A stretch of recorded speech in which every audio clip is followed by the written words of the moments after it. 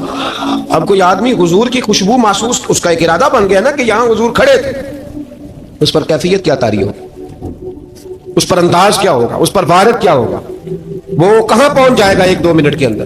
تو یہ تو اس وقت ہے جب اس کے محسوسات ہوں گے, جب وہ نظریاتی طور پر اس بات سے متفق ہوگا, جب وہ خوشبو محسوس کرنے کی صلاحیت رکھتا ہوگا.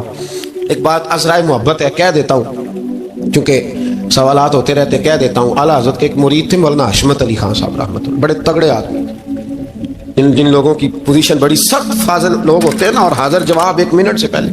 پاک پتن شریف گئے تو باب جنت سے گزر کے آئے. باب جنت سے کسی ہمارے عالم نے نہیں لکھا کہ جو وہاں سے گزر گیا اب توبہ نہ کرے اور کوئی اچھا عمل نہ کرے تو جنت میں جائے گا. بس یہ کہا کہ ایک دروازہ ہے جہاں خواجہ نظام نے حضور علیہ السلام کو کھڑے دیکھا, گزر جائے کوئی تو الحمدللہ اس کے لیے ایک برکت ہے. لیکن کسی شخص نے یہ نہیں کہا کہ اب وہ وہاں سے نکل کے آ جائے اور معاذ اللہ جھوٹ بولے, جو مرضی کرے اور کہ میں جنتی ہو گیا. یہ معنی کسی بندے نے بھی بیان نہیں کیا. ہاں وہاں سے گزر کے آئے, سچی توبہ کرے, بعد میں اپنے اعمال پہ محنت کرے, اللہ اس کی اسے برکت عطا کرے گا. فرماتے میں پاک پتن شریف سے ہو کے آیا, رش بڑا تھا, اس کے ایام تھے, تو باب جنت سے گزر کے آیا تو میں بس کی چھت پہ بیٹھ گیا. کچھ اور لوگ بھی تھے, تو ان میں سے کچھ ایسے صاحبان بھی تھے جن کو بیماری ہوتی ہے چھیڑ کے رکھنے کی, کوئی نہ کوئی بات